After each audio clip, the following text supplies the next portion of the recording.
We are ready to get started, and here to kick us off, let's put our hands together and welcome our principal, Mr. Jeff Nias.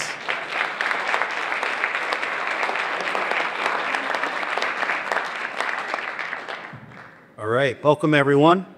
Thank you for being here. See, we have a full house here. I saw Coach Johnson outside. I didn't get to say hello, but Chuck, good to see you. Dr. Gorman's here. He's one of the former superintendents. I know he helped start the Alumni Association. And our current superintendent here is Mark Swarz, and many, many other guests. Happy to have everybody here today. Welcome. So, welcome to the 2025 Distinguished Alumni Ceremony. We're here to honor three very accomplished alumni today: Willie Geist, Peter Rourke, and Kim Smith. Thank you for being here.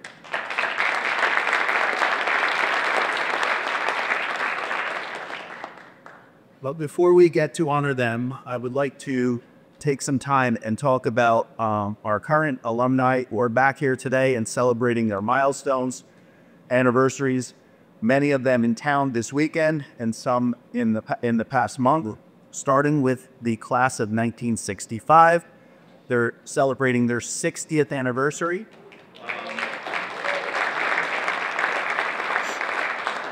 They were rocking the Park Ridge Marriott last night. So. The class of 1985 is also here. Celebrating their 40th anniversary at RP Prime in Mahwah tonight. The class of 90 is here. Congratulations. Celebrating their 35th anniversary tonight at Bearburg. The class of 1995 is also here, celebrating your 30th. And they're going to be at McMurphy's tonight. Of course. And just last month, one of our assistant principals, Doug Day, toured the class of 1975 around the school. They had about 35 or 40 members here, which is amazing. And they were at the Ridgewood Country Club. So we want to celebrate them as well. Some of them might be here today, but congratulations. So I think what you can see is many, many alumni come back here. There's such a tremendous amount of affinity for this school. I get the pleasure of every year, especially around this time, thanks to the Alumni Association who's built up this event. There's people walking through the halls, especially yesterday before the football game. I stopped and talked to many of them. It's so much fun to hear the stories they have to tell. You learn so many things, and it's great as the principal. And again, I've been here for 30 years. So I like to say I know a little bit about Ridgewood, but you can always learn more, and it's great to talk to one another and get out there today and share each other today. Homecoming has grown from a single weekend event. Now it's a full week. And we celebrate this in the high school with a pep rally. Yesterday we had car decorating. The kids love it because they get the park in front at Hearman. So and of course, the centerpiece or culminating activity that happens is this particular event, the Distinguished Alumni Event. I'm very proud to have this relationship with the Alumni Association. Each year, the Alumni Association is responsible for the homecoming weekend, which is right now, which is amazing. See your banners, bricks around graduation time, and most importantly, some amazing capital projects that they help sponsor. So we're very grateful to them. We have a great relationship and a great partnership that will continue to grow just like homecoming has. With that said, I would like to introduce my friend and President Mark Kosick, President of the RHS Alumni Association. Mark.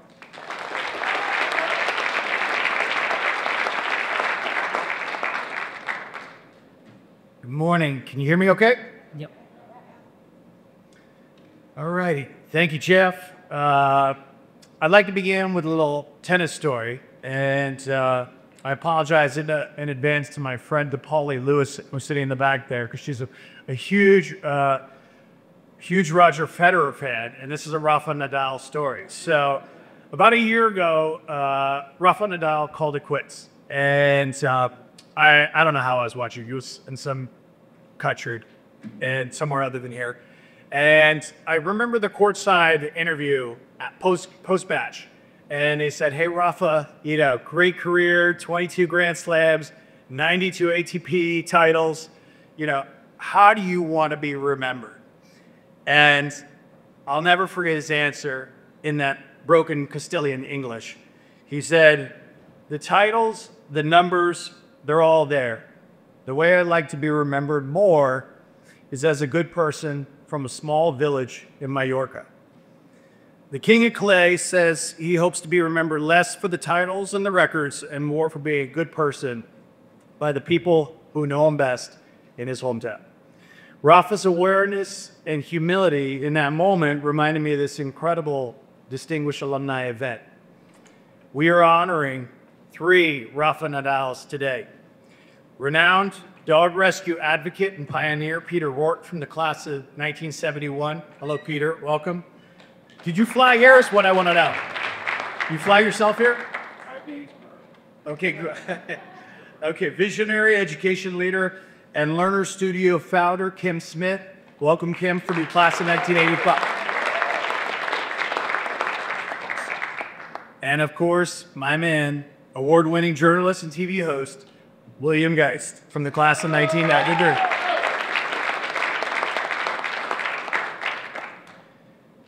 Like Rafa, each has won their fair share of titles, awards, degrees, and recognitions. They've all made real and lasting impact on society and likely on many of us in this room. In life, there's something extra special and meaningful about returning to the place you grew up and getting recognized by the people who've known you the longest, who know you the best, that even the greatest industry awards can't replace. That's what makes today great and this event relevant. By the way of introduction, again, my name is Mark Kosick. I'm a proud member of the class of 1993. I'm excited to see a bunch of 1993s in the house, so thank you. As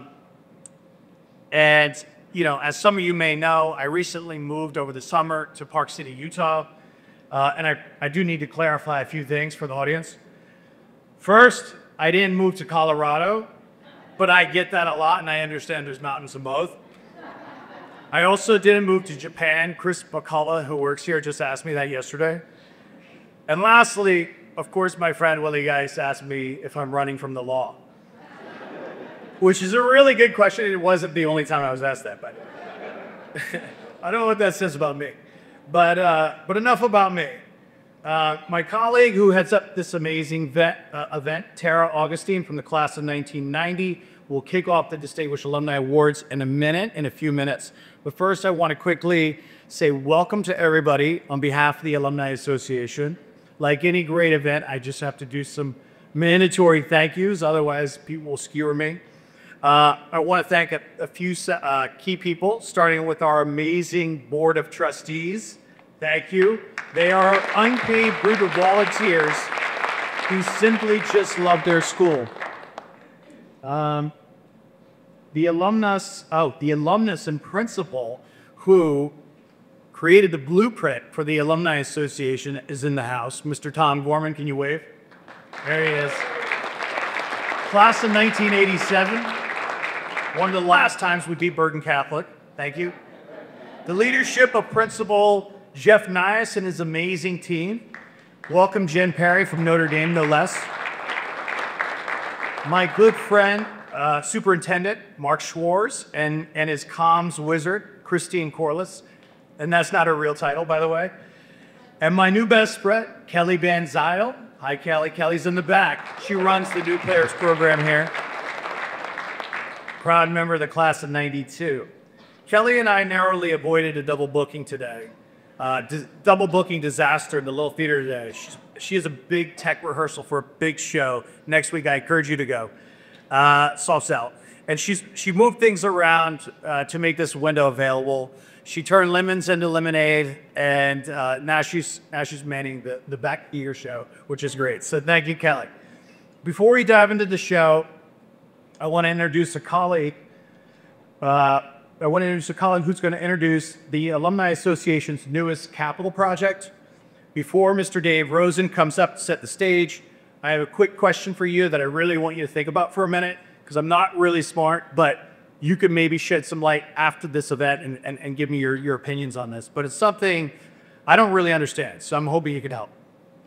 I went to a small D3 college called Williams College, where a paid staff of fundraisers asked me for money every year. Shortly after the most recent campaign, they announced that they had an endowment of $3.7 billion. Billion, okay? That sounds like a lot of money to me. Like, do the kids go for free? I'm guessing many of the colleges we all attended have similar endowments. So my question is, why does Williams College need to fundraise, or need my donation, sorry. Why on earth would I give them my money when I could give that money to my high school who actually needs it? So that's what I've chosen to do, and I feel great about my choice. So I'd ask you to consider a donation, especially if you've never made one, to RHS, the Alumni Association, Federated HSA, super champions over there, Kelly Nakasone, she's amazing. And so just consider that. And as you learn about, and now here to kind of introduce that project, that new capital project, please welcome Mr. Dave Rosen.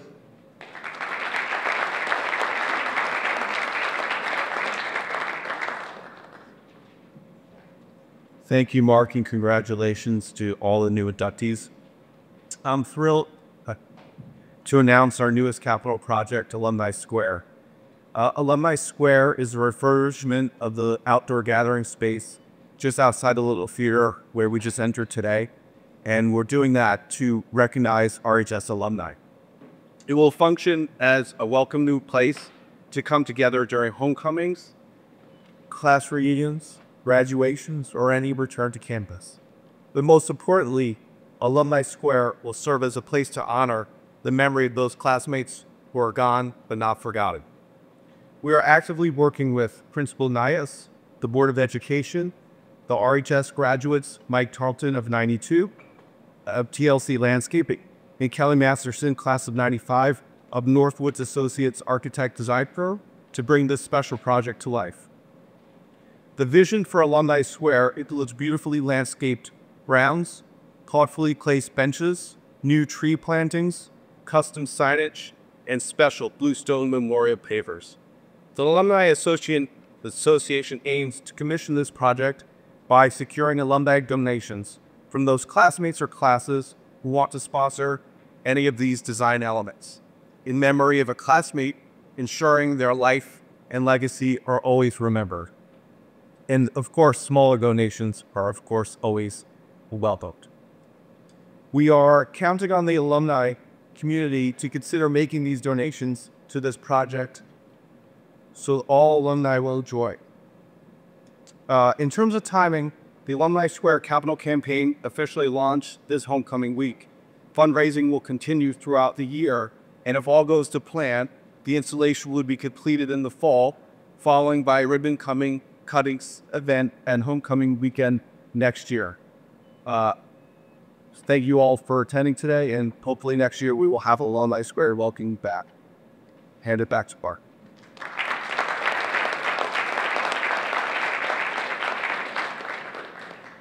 I just have one little button on this about the Alumni Square before we introduce Tara. Two classmates of mine are gone, but not forgotten. Their names are Frank DeMarco from the class of 1992 and John Nicola from the class of 93. The parents of Frank and John, Frank DeMarco Sr. and Bob and Jackie Nicola, are here in the audience today. Can you please wave hello? Welcome. I just want them to know that your sons, I want you to know that a group of your son's classmates got together and made a tribute to Frank and John. A memorial paper will be laid in their memory in Alumni Square, courtesy of their friends and classmates, some of whom are here in the audience today: Nan Patel, Matt Laffey, Marcus Pinnell, Cindy Nazaro Halliburton, Willie Geist, and myself. your boys will not be forgotten, and I hope it's an honor to raise that tribute to those boys. So thank you. So now, turning our attention back to the program, please welcome our good friend and fearless leader, Tara Augustine.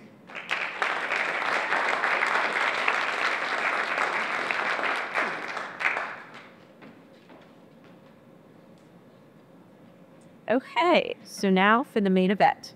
In 2016, the board took a bold step forward. After a decade without recognizing our alumni formally, the board came together with a shared vision to honor those whose impact reached far beyond the athletic field, creating the Distinguished Alumni Award Dinner, modeled after our beloved Athletic Hall of Fame dinner. But with a new purpose. We wanted to celebrate the thinkers, the creators, the change makers, those whose lives have shaped the world in extraordinary ways. Since then, we've had the privilege of honoring Pulitzer Prize winner, Grammy, Emmy, Oscar, Tony recipients, pioneering medical reformers, fearless social activists, and visionary educators, scientists, and inventors. Each one a testament to the power of a Ridgewood education and the limitless potential of our alumni. As the event grew, so did its significance. Last year, our board recognized a beautiful opportunity with so many returning alumni coming for our now centralized homecoming weekend. Why not make this celebration a part of it? A breakfast or a brunch, which we're going to do right after this, surrounded by friends, family, and the spirit of reunion. This is now our second year, so we're growing. This event has become the heart of homecoming, a moment where we pause to honor those whose potential, journeys, professional triumphs, and unwavering service have left an indelible mark on society. And today, I have the profound honor of presenting our first Distinguished Alumni Award of 2025 to someone whose story embodies resilience, compassion, and purpose, Dr. Peter E. Rourke.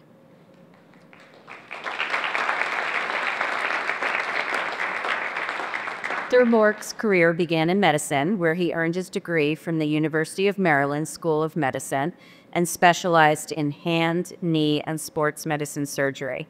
For over 2 decades, he healed others in Sun Valley and Jackson Hole, served for the U.S. Olympic ski team, and contributed to the field through research and publication. But his story didn't end there. It evolved. In 2012, following personal loss, Dr. Rourke transformed his grief into a mission of hope. He founded Dog is My Co-Pilot, a nonprofit which has since rescued and transported over 38,000 at-risk animals to safety. His journey is one of healing, first through medicine, then through mercy. It's a reminder that even in our darkest moments, we can choose light, we can choose to serve, we can choose to soar.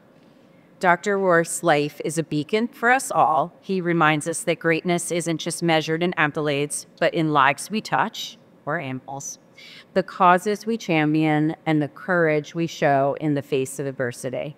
Please join me in celebrating Dr. Peter Rourke, our first 2025 Distinguished Alumni inductee. May his story inspire us to lead with heart, live with purpose, and never stop reaching for what is possible.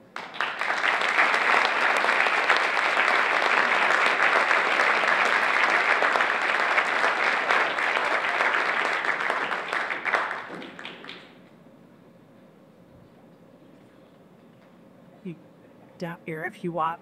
Lift to hold it. Thank you, Tara. Thank you, everyone, for having me. I'm incredibly flattered to be here. When Tara asked me what it was like to be back, I said I miss the smell of the grass, because we really don't have that out in Montana, where Marcy, my partner, and I are currently living. In any event, I was one of 7 children, all of whom graduated from Ridgewood High School. Class of 62, 65, 68, 70, 71, 73, and 75. So we have a long history here, growing up in New Jersey, in Ridgewood, even after moving from East Patterson, which, of course, anytime you have a city that starts with a direction, you know it's a city in trouble. So after After Ridgewood High School, moved on to Rutgers College, got my bachelor's degree there, moved all the way to Baltimore because I had to get out of New Jersey to go to med school. And then my life became a bit of a journey to New Mexico for my internship and residency, to the hand surgery fellowship in Arizona, knee surgery fellowship in California, and then practiced in Sun Valley, Idaho for 5 years till I got tired of living in an LA suburb. So I moved over to Jackson Hole, where I was the ACL surgeon for over 25 years, and I docked for the U.S. ski team. I served as a oral board examiner for the American Board of Orthopedic Surgeons. And then in 2012, I left medicine, and I was really kind of lost. So I always knew aviation would come back to me in some form. So I actually interviewed with a company that would bong retardant on forest fires, but they told me I couldn't take my dog.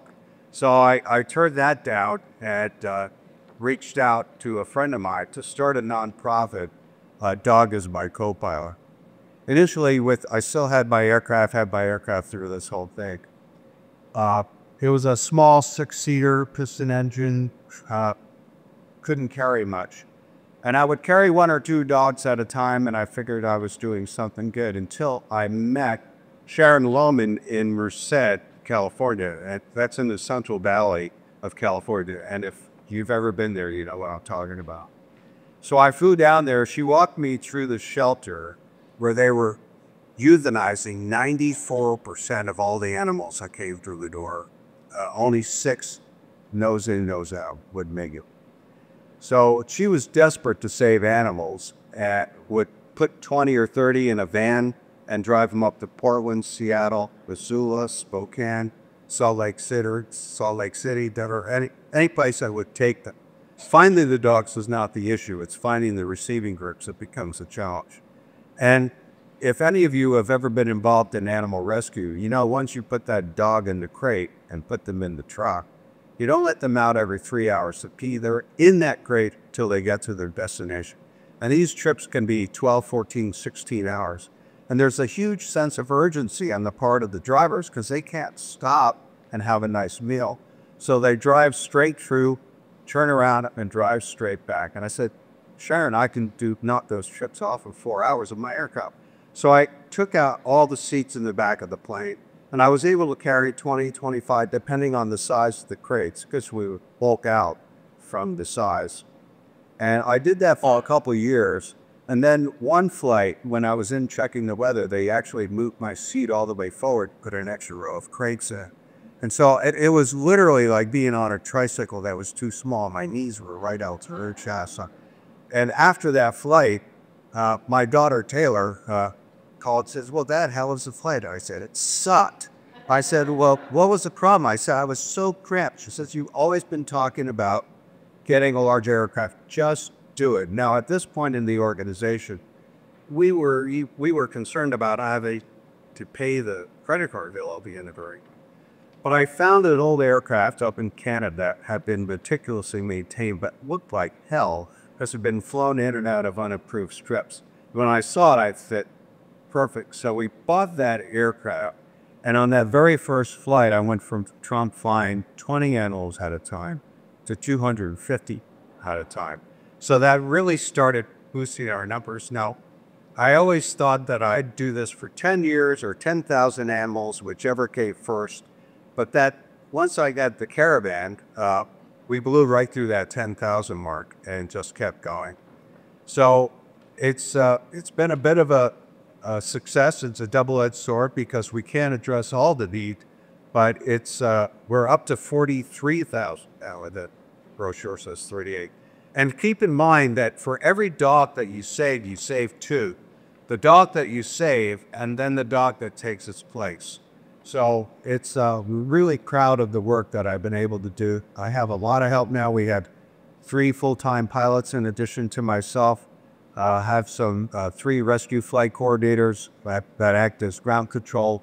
We're flying just about every day of the week and just see no end in sight. So that is my story. We're going to keep Saving is in many animals. Remember, it's, adopt,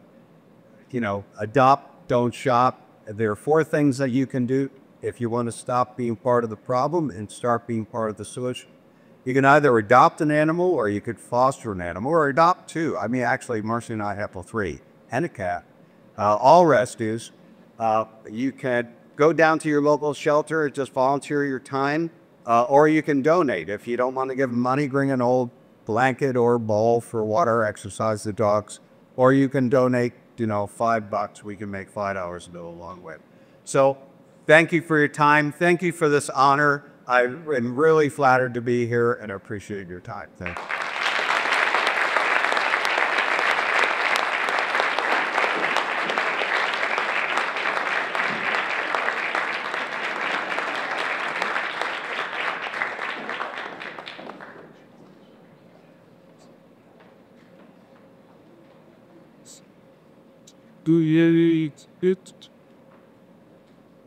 Good morning.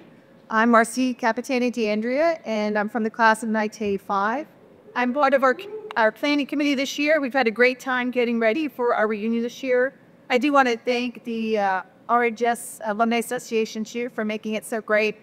Mark and Mike Johnsford spent a lot of time talking to me this year, and I appreciate everyone else's efforts in getting this. I love this Distinguished Alumni event that you had this weekend. It's such a great idea, and I appreciate that so much. But the reason why I had to talk to Mark and Mike a lot is because we wanted to plant a tree. And we wanted to do it now. And Mark was like, well, I'll get back to you.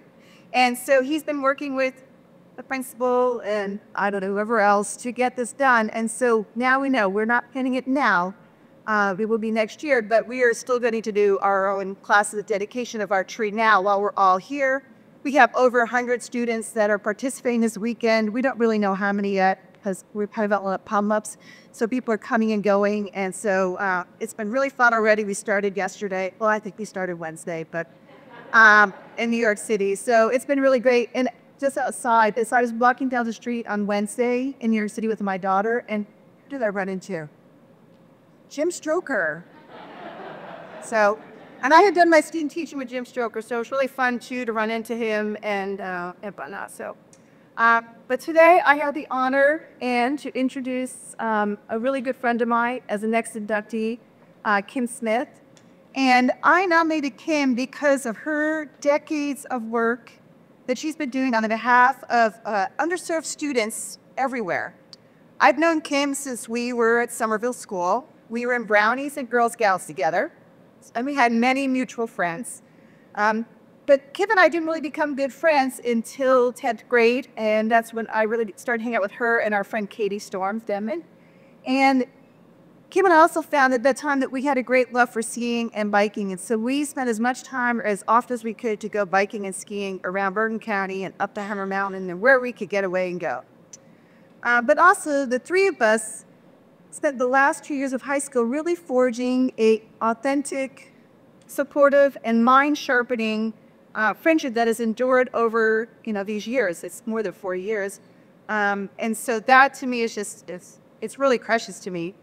Our lives have really taken us in lots of different directions across the country, across the world, but yet the friendship that we formed in those years has really been an important stabilizing factor, I think, for the 3 of us that has helped us endure our friendship these years, and just as people has really helped us to develop as young women.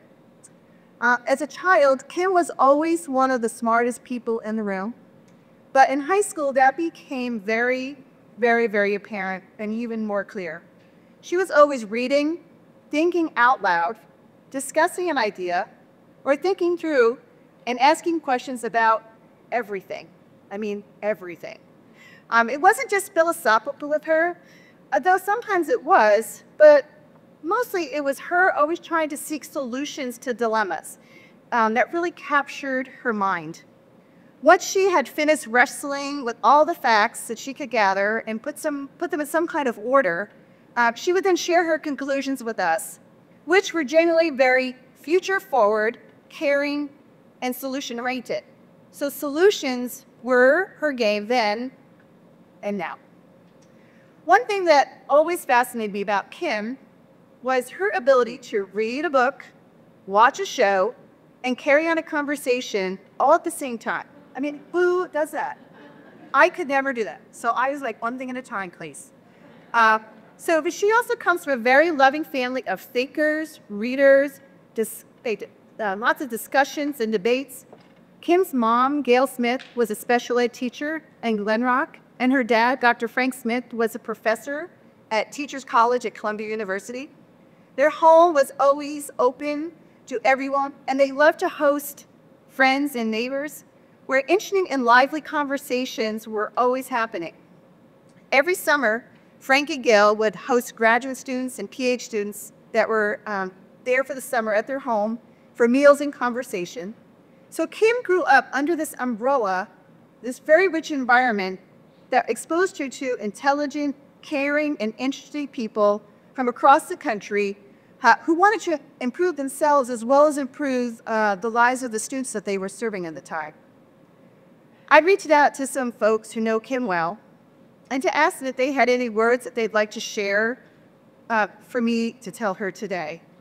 So I reached out to Dr. Samuel Stewart. He was Kim's neighbor for years and is a lifelong friend of the Smith family. Dr. Stewart was also the superintendent of Ridgewood Public Schools for 16 years and for most of the time that we were students. Sam said, "My strongest memories of Kim are how bright and caring she was, as well as how she was always exceeded expectations academically. Every year, her mother, Gail, would say to me in her soft Tennessee accent, 'Sam, what do you have for my girl Kim this year?' Kim was so eager to learn. She had such a thirst for knowledge and understanding, even from a young age. Congratulations, Kim. We are happy and proud of you. You deserve this award. Love, the Stewarts." I also asked Katie Storms Denman, Kim's close friend in the 7th grade, what she remembered. She said, as early as junior high, Kim was one of the smartest, fastest thinkers and processors she'd ever met. She was funny and witty, and she always had so much empathy for other people. When a decision had to be made about something, Kim would weigh all the options, okay? And then she would discuss them out loud with herself or with us. And then when she finally came to a decision, she was very deliberate about what she was going to do. She said, "We laughed a lot and had many serious and silly discussions all at the same time. And usually while we were watching Airwolf, eating mussels from the Sicilian sun in her basement." She was a unique person then and now, a great friend, destined to put all of her many ideas and solutions into action. Lastly, I reached out to Kim's family, so this is a little harder. Her sister Joy, her brother Kevin, and her father. Dr. Frank Smith had been on our school board for a long time, and he actually helped to get this little theater renovated years and years ago, too, so it's kind of special to be in this space right now. He said, "Dear Kimberly, we are so proud of you, of the woman that you have become, and all of your impressive accomplishments. Your mother and I always hoped that you felt our love and support, whether you were near or far. If it had been possible, I would have been here in Ridgewood with bells on to see you receive this distinguished alumni award. You deserve it. All of our love, Dav, Kevin, and Joy." With that, I'm going to present Kim after I read this little blurb. It's about a lot.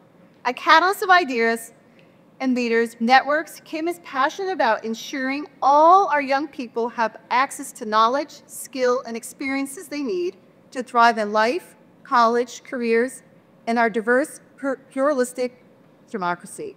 After graduating from Columbia University, Kim became part of the founding team for Teach for America in 1989, and presently she is the founder and CEO of Learn Studio, which is focused on accelerating progress towards the future of learning. Kim serves on a wide range of boards, is the Henry Crown Fellow at the Aspen Institute, and an entrepreneur in residence at the Canberra Education. She lives in Northern California with her husband and 2 daughters. Ladies and gentlemen, please welcome my friend and Spet.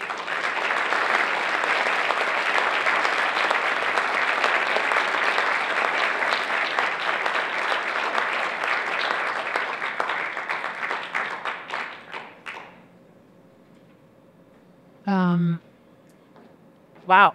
Thanks, Mars. That was a lot. Appreciate you. It was Sarah.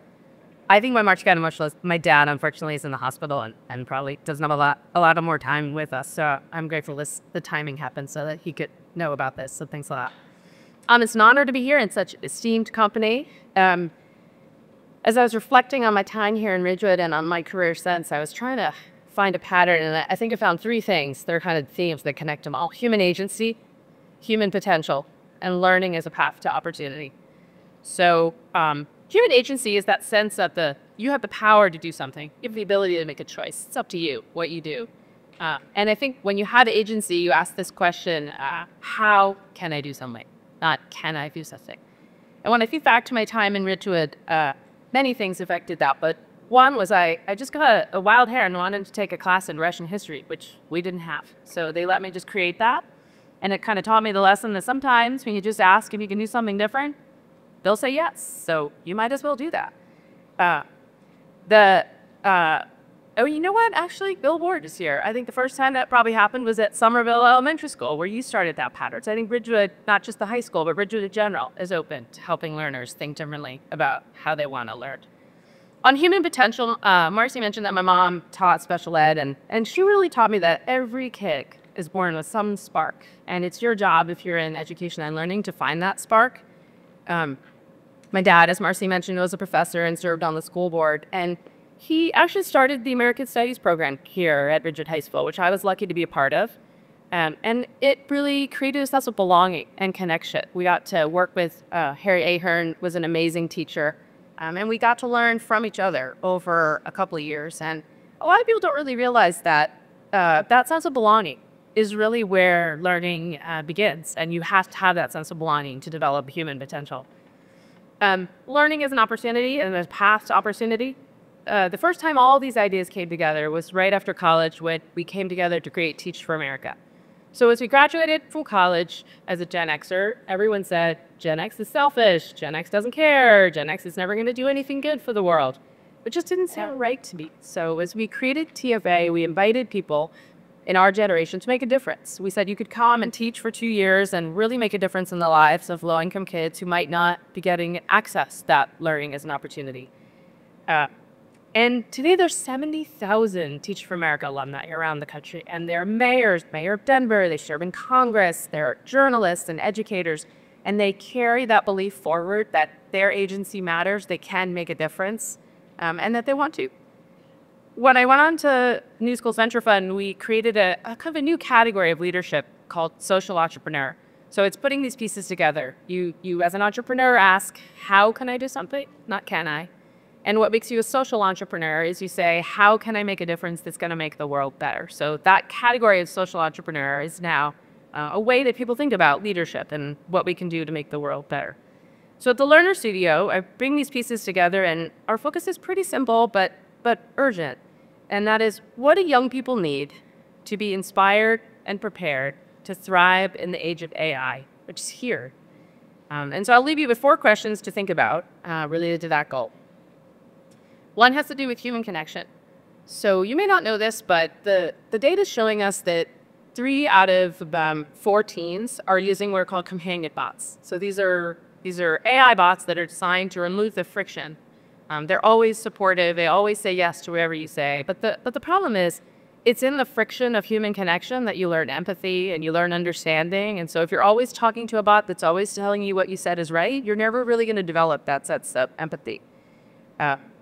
On sustained attention, I probably don't need to tell you all this. We live in a swiping social media society, and we're losing the ability to have sustained attention. Lots of young people don't read complete books. So how can we help young people read a book, or focus on art for a while, or walk in nature, like simple things? The third challenge is what we call productive struggle. You think back to a time when you learned something, when it gets hard, and then you feel your brain and the gears kind of grinding, that's when you're actually learning something. But young people today are developing a habit that when something becomes hard, they immediately turn to ChatGPT. And it's helpful to have as a research tool. But if you always turn to that tool when things get hard, we're actually beginning to see something called cognitive atrophy, which means the muscle in your brain is atrophying. Maybe the simplest way to think about this is You used to remember a lot of phone numbers. How many of you remember any of the phone numbers in your phone right now? Not too many. Or how to get someplace. But now you just have to type it in your phone and the map tells you how to get there. You literally begin to atrophy the connections in your brain if you don't use them. So how do we help young people think about productive struggle as a good thing because you're learning and not a frustrating thing that means you should reach out for ChatGPT? And then last comes back around to agency. How do we help young people think about the fact that they can make a difference in the world and they need to make choices? Choices about their learning, choices about their careers, choices about what to do with their life. And then our work at Learner Studio is to say all those goals, how do we redesign learning and schools so that can happen for young people everywhere? So they can, if they're learning outside of school or inside of school, how do they get credit for that learning and how do we think more creatively about that? So, and where I started with some gratitude to my parents, to Marcy, Katie, and lots of my friends, class of 85 who are here. And then lastly, to my husband, Bill, and my daughters, Joy, Grace, for inspiring me. Korea, thank you so much.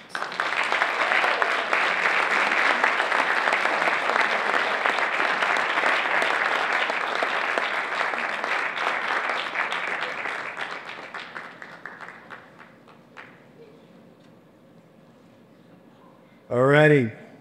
Thank you, Peter. Thank you, Kim. Now it's time for our cleanup hitter.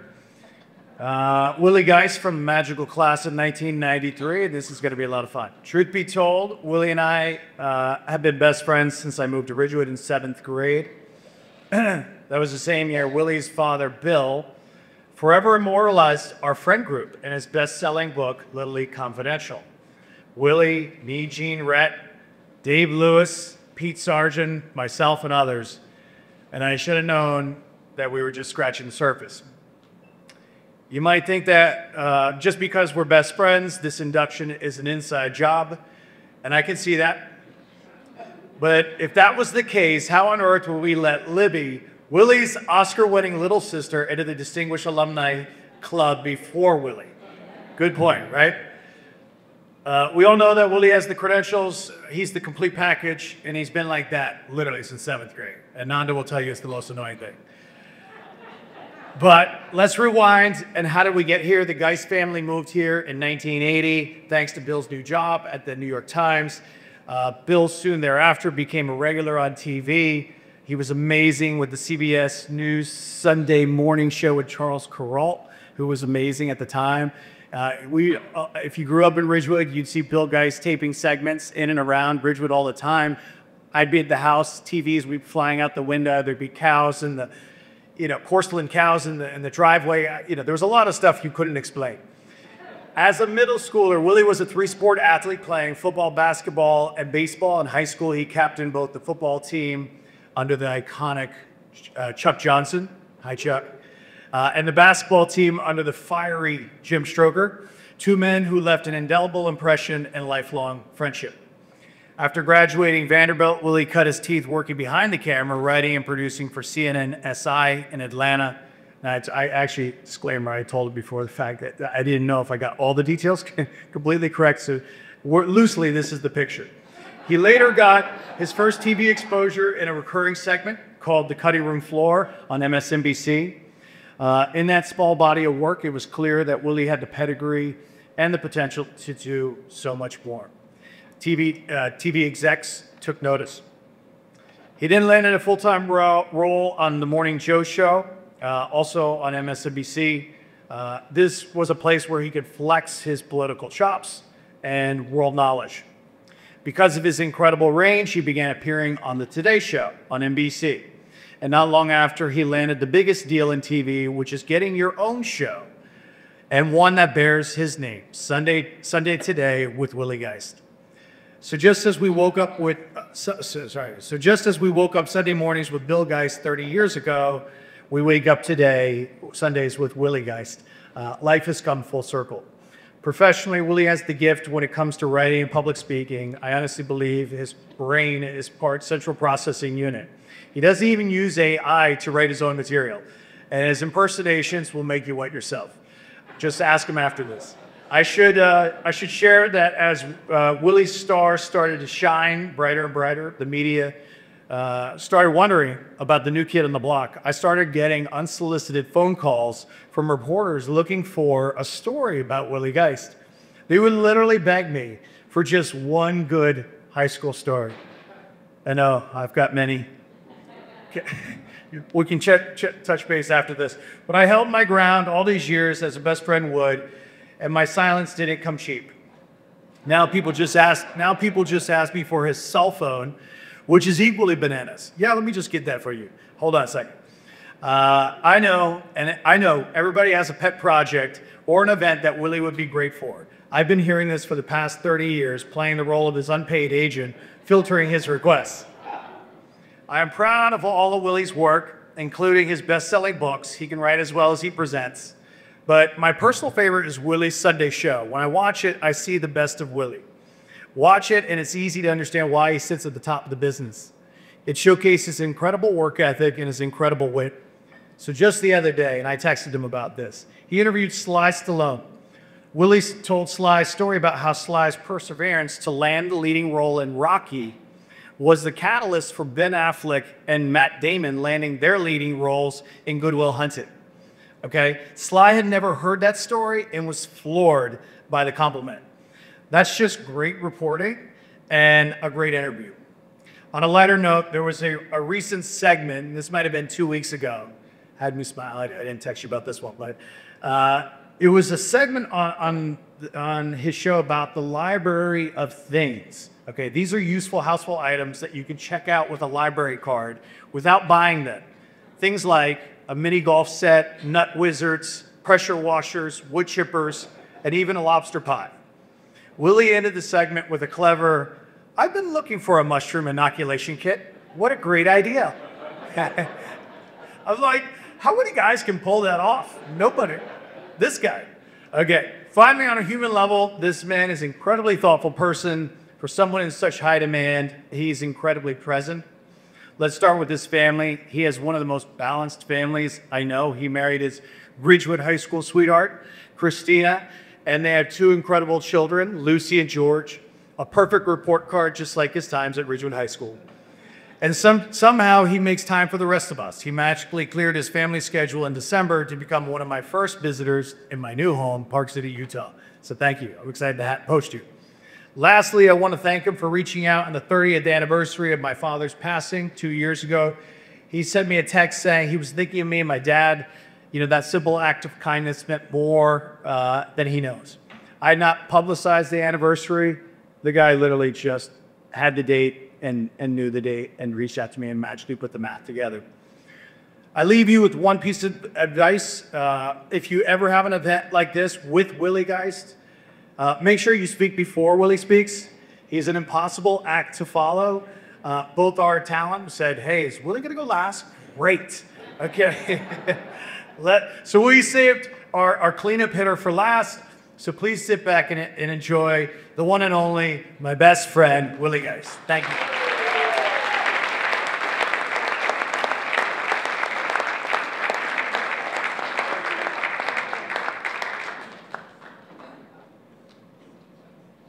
It's a lot to live up to. And some of it was true too, which is nice.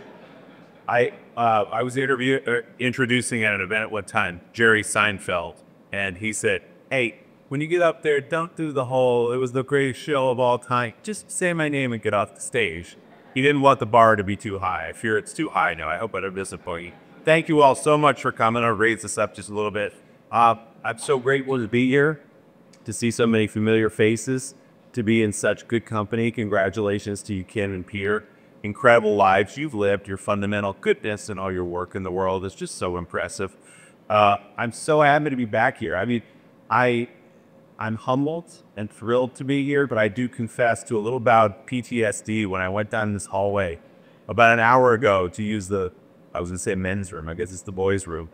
And I walked past a science room where I immediately was taken back to freshman year. Miss Johnson was my biology teacher. It was a really hard class.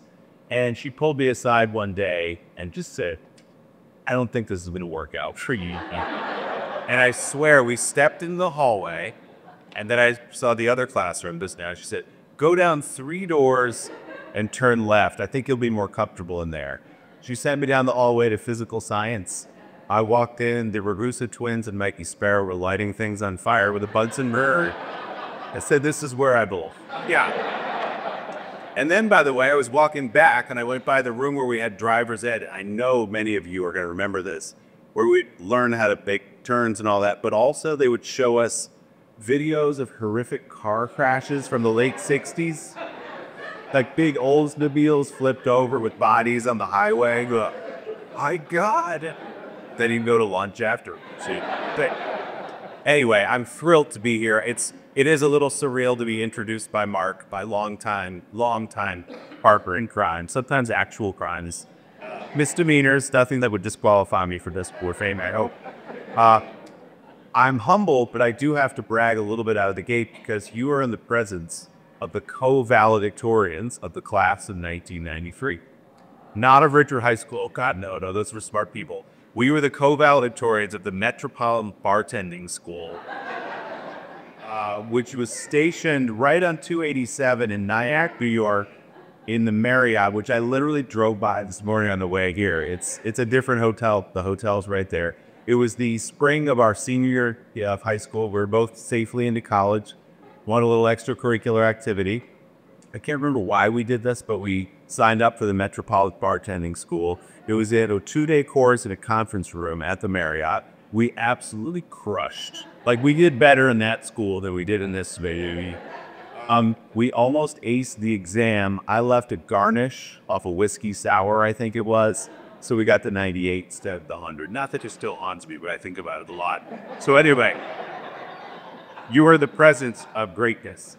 Mark, as you know, and as he mentioned, has been living in Park City for the last several months, refusing to loosen his grip on power here in New York, here in Ridgewood, excuse me. As you know, he's the de facto mayor of Ridgewood and has been for the last 20 years or so. So he's kind of still pulling the strings from his mountain lair in Park City, arranging these events, and has done such a great job. And Mark, thank you for all the time and effort you put into this. It's an incredible day. Mark has been like this, a singular force of nature, literally since the day I met him. The day I met him was when he showed up in middle school for CYO basketball practice in a stretched limousine. That is a true story. It wasn't his, it was his father's. We thought, who is this guy? Who is this guy? So just think of how great he had to be after that to recover from that, to become the best guy we know and my best friend.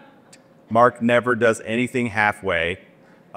Since he founded this alumni association with this great team more than a decade ago, it has grown exponentially and kind of made tangible, in a way, all the pride we feel about having gone to this school.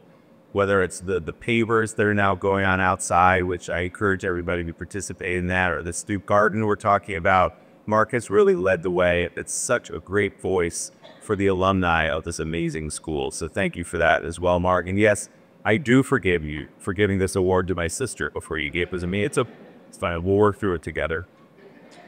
So standing here this morning on this stage, a shocking 32 years after I graduated from Ridgewood High School, so many thoughts and memories are washing over me.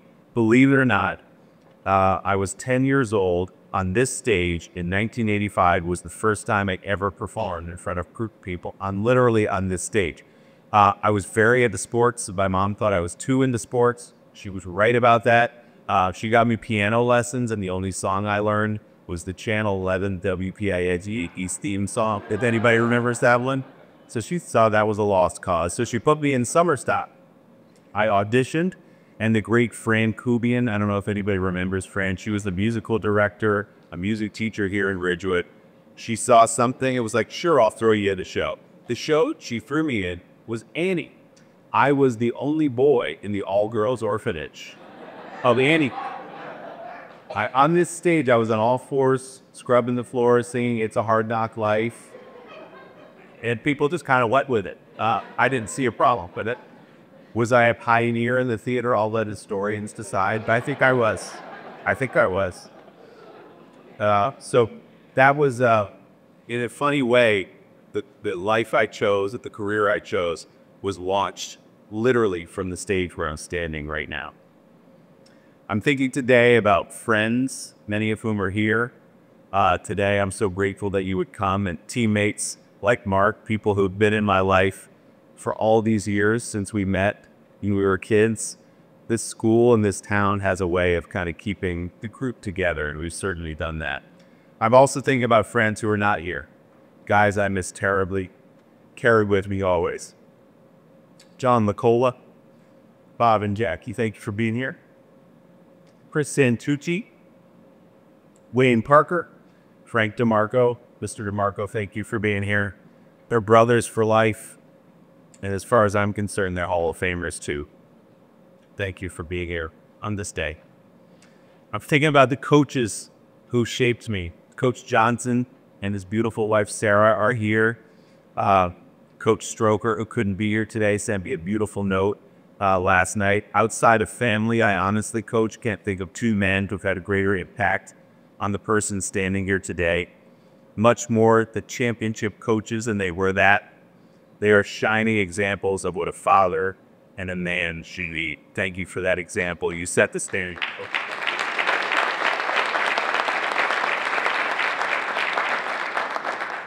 You've coached hundreds and hundreds of young men who have just inherited that wisdom, despite the fact it was distributed in a pair of bike coach's shorts that left on. Left nothing to the imagination of black men people. You know, he rode those too, like well after coaches were wearing them. Deep into the aughts, he was still wearing these. I'm thinking too of the late great Coach Grasso, Coach Gibbs, excuse me. If Coach Johnson and Stroker were the father figures, Gibbs and Grass were the crazy, hilarious uncles that we love so much. We were lucky to be coached by them. We were lucky to hear jokes in the huddle that would cause you to lose your teacher's license today. And we were occasionally kicked out of Winberry's bar by that as well. We all walked in one night. Ross was sitting in there. He just looked at the doors and walked in and went, no. Good. I'm also thinking this morning about all the teachers from Glenn School. Who remembers Glenn School? Mr. Fricky, I see you here. Glenn School dad. So I'm thinking about the teachers from that beginning. I showed up halfway through kindergarten. We moved from Chicago in Miss Marino's class at GW, of course, where Mr. Kaplan was my homeroom teacher and where I met my wife, Christina, on the first day of 6th grade in 1986. And I had a crush on her immediately, and I still do today. She wanted to be here, but she wanted to be in Nashville a little bit more. She's watching Vanderbilt play LSU in about 30 minutes. And I want to thank a long list of high school teachers in this building who inspired me, who made me curious. I'm thinking especially of Dr. Wendy Creeper, who was my journalism teacher. Her enthusiasm for the subject clearly set me on the path. And of course, I have to thank my wonderful family, a small smattering of which is here today. My sisters-in-law, Julia and Allison, are here, and my brother-in-law, Andrew. Guys, put up your hands. Yeah.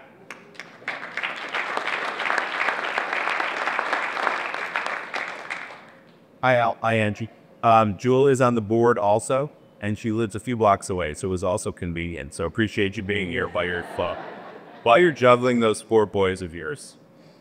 As Mark mentioned, my parents moved to Ridgewood in 1980, not quite knowing what to expect for their young family.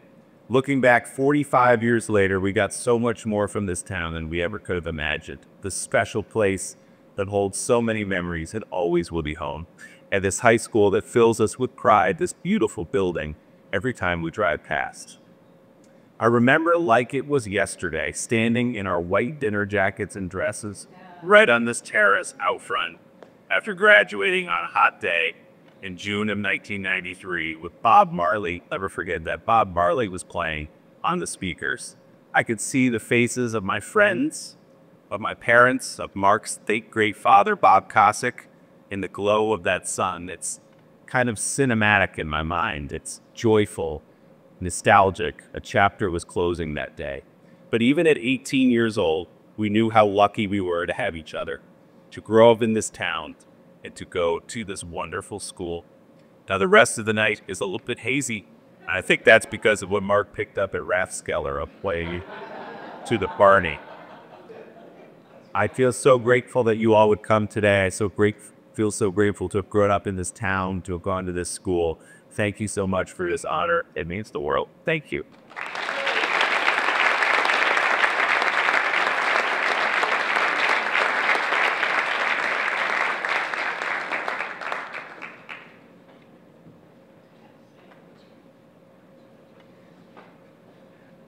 All right, thank you. That was amazing listening to those three deserving award winners today. We're just going to ask, we kind of ran long, so we're not going to go crazy with the Q&A, but we just asked our three winners to come up here. We just, if the audience, we just want to open it up for a minute, maybe a question or two.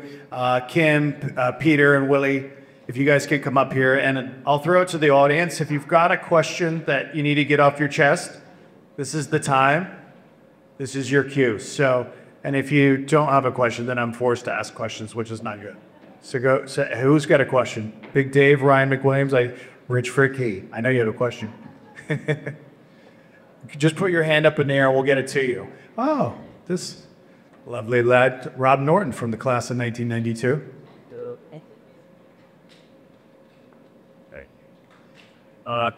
Thank you everybody for coming today, and a question for Kim. Given the stakeholders that we have present today, can you give us from your experience what Ridgewood High School needs to keep doing to ensure the success of its graduates? Sure. Just want to appreciate the class of 85 for being here so that some of the Willigans question. Thank you. I would say just that sense of belonging, connection, that young people matter, that they are able to not just sit passively in a class, but make choices about sports teams and clubs, and make sure there's a whole variety of ways for young people to demonstrate their mastery, whether it's, the rushing on the floor for your performance or your athletic teams. Continue to make sure young people have many ways to show that they matter and that they can develop skills and competencies, and not just one way of sitting passively in a class. So to keep that going. Great. We've got another question here. This gentleman, this beautiful man, Marcus Pinnell, class of 1992. I'd like to have him removed. This question, shocking, is for Willie. Well, first, Willie, I believe you were wearing a Hulkamania T-shirt on one of the your first ever. That's correct. Okay, so you were an early That's impressive. trailblazer in that regard. Any future books to look forward to coming? The last book I wrote was with my dad. It's called Good Talk Dad, and it was a conversation between the two of us. It was like 10 years ago about all the conversations we forgot to have while I was growing up. So we were like a 40 and a 70-year-old talking about the birds and the bees, opera cups. That was so much fun. That was the last one I've done. I honestly get asked a lot. People have ideas and things. I just don't know if I have the time, the moment to commit to like sitting and going in a dark room. I think when my son, who's 16, goes to college in a couple of years, little empty nest, maybe that's the time to like get behind the typewriter and write the definitive biography of Marcus Pinnell. The opening scene is a wiffle ball game at BF.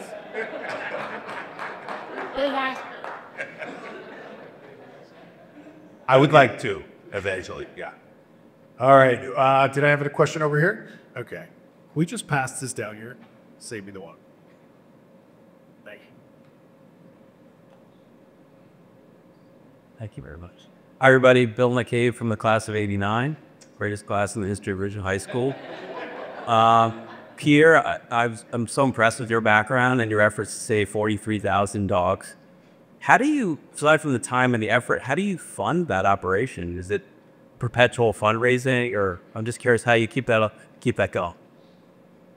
That's a great question. We're still trying to figure that out.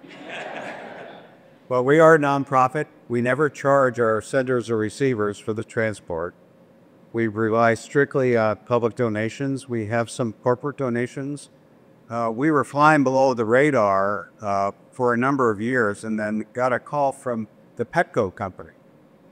And they said, well, we want to talk to you, and we want to give you our Love in Action Award. And so I'm on the phone with these folks, with my executive director, Kara Pollard.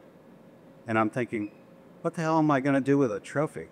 So, and they said, and we're going to give you $250,000. And that really helped a lot.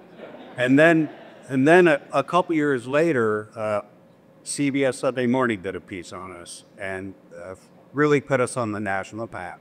And I remember I up in Montana, I don't subscribe to any of the services, but I did for CBS, and I was watching that at 6:30 in the morning. And it's you have to remember that we had so few donations up to that point. Every person who donated, even $1, I would send a personally written thank you note to these sorts. And we still do that. Everyone who gets a personal thank you.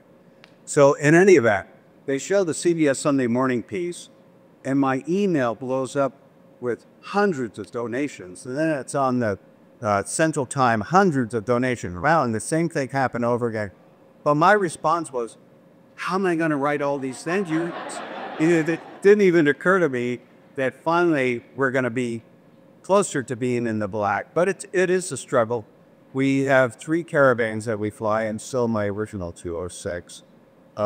We've really scaled up, and we service we're national now. If you look at our map, it looks like Southwest Airlines with lines going all over the rest. So we're really proud of that. I spend more time raising money than I do flying these days. That's where my time is more valuable. So thank you for this. Perfect. We got another question here. Our Somerville nurse. I am Moira Hamel-Carell, class of 1989, the best class here. This question is actually for all 3 of you.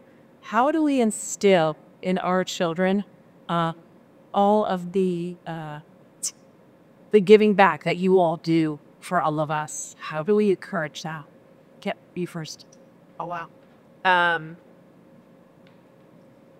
Start early and figure out ways to inspire young people to just think that they matter. That's where it all starts from, that you're connected to something bigger than yourself, and that you had a chance as a preteen or a teen to do something that shows you doing that thing better to someone other than yourself. Like, that's the muscle you want to build. It almost doesn't matter what it is, and just keep doing that. That's what I would say.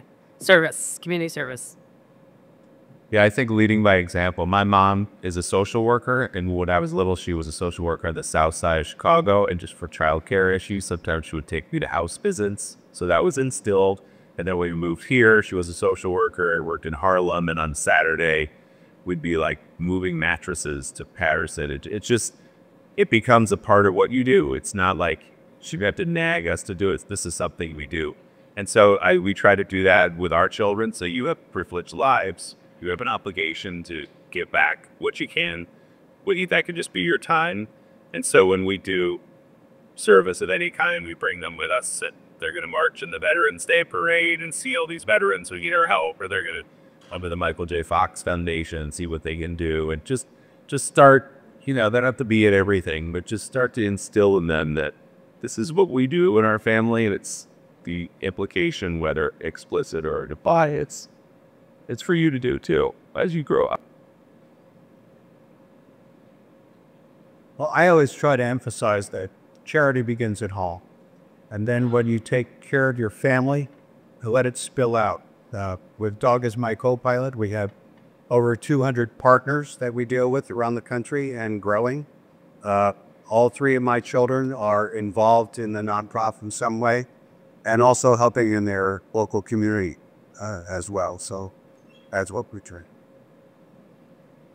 All right, that was a great way to end this. Thank you, Moira. Thank you to our incredible award winners today. We're very proud of the cause.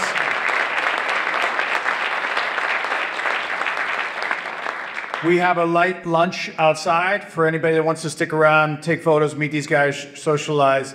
Vanderbilt LSU is in about 22 minutes or something. I can't do the math. It's never good at math, but so we're just keeping an eye on the clock. But Please enjoy yourself. There's no rush to get out. We engage all of us. Thank you so much for coming. Oh, apology. One more good reminder there. Immediately following that, if you're here for a tour of Ridgewood High School, we have that all set up for you. So if you're interested in that and want to see the old stomping grounds and the old hallways, that's available to you, and we'll set that up. Oh yes, and we have a great little merchandise tent. You can visit that as well. Thank God she's got all the talking points. Anything else, Mark? No. Let's just ask Tara. Give her the microphone. All right, thank you again. Let's give one more round of applause.